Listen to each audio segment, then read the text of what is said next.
Well, hello. Time to rock now.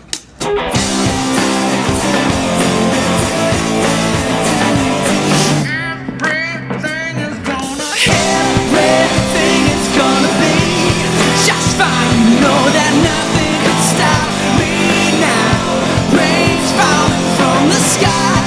My day is shining bright. This love is gonna turn my world upside down. It's gonna be alright. I think one of the big questions that everybody has is, okay, you guys changed your name from Casting Pearls, obviously, because you wanted to help out the guys from Casting Crowns. So you changed the name to VOTA. Is there like some deep spiritual meaning behind the name? Is there like some, I heard it was like some kind of Greek word thing. There is a Greek meaning that we didn't know when we picked the name. It means a collection of vows before God. Oh, cool. Excites. Somebody got mail. Wish it excites a lot of people. Our intent, we really wanted a name that just had a little bit of mystery behind it. Something that would make you curious about the music, the band, make you want to dive in, and something that we could define ourselves. So you had any kind of ideas or maybe any other names that you were thinking about besides VOTA? Oh, there's a monster list. What were the runners up? The Tandoors. The Tandoors. We like Indian food. Oh, yeah? If you guys weren't in a band, what is it that you would do? I went to school and studied wildlife biology. So you'd be like, kind of like the crocodile hunter, you'd be picking up like snakes and tarantulas and stuff like that? Yeah, no, I have no fear. Seriously? Do you do any kind of like crazy things on the bus? No. You don't bring any like wild animals, like, you know? Sometimes these guys, they'll ask me, what's that bird? And I'll tell them. Do you eat roadkill? No. Oh, okay. But I would. If it came to that. Occasionally I try to impress Case with my knowledge too. Like, that's a ficus tree. Well done. What would you do if you weren't a lead singer for a rock band? I don't know. I've been involved in so many things. Vacuum sales. Maybe, yeah. The Kirby man? Delivered pizzas. Worked at McDonald's.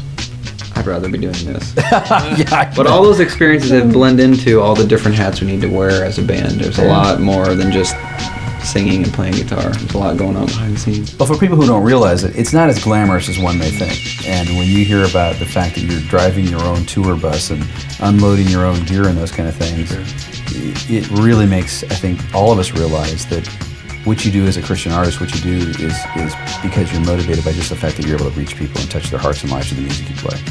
You guys do something really cool in reaching out to kids in schools and going in and motivating them and giving them opportunity just to learn about life and some life skills, but at the same time you invite them out to a concert.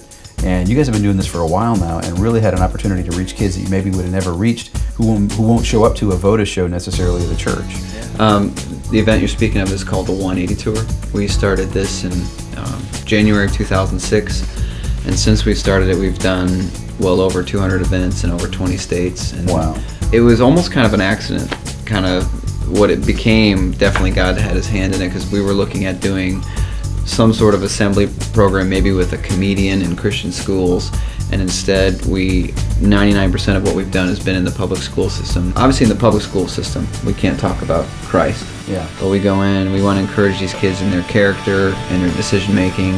We want them to know that, you know, their life doesn't begin someday when they finally picked a career and got out of school, but who they are today is extremely important. The decisions they make and how they conduct themselves, they are large contributors to our society, and so we just want to encourage them in that. And it's interesting because we're talking sometimes about making decisions to forgive rather than choose bitterness, and we're talking about godly principles, but we just can't speak the name of Christ. Yeah.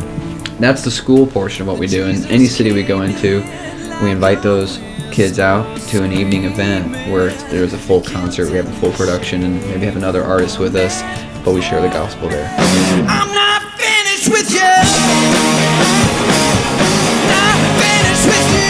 Not even close. I'm not finished with you.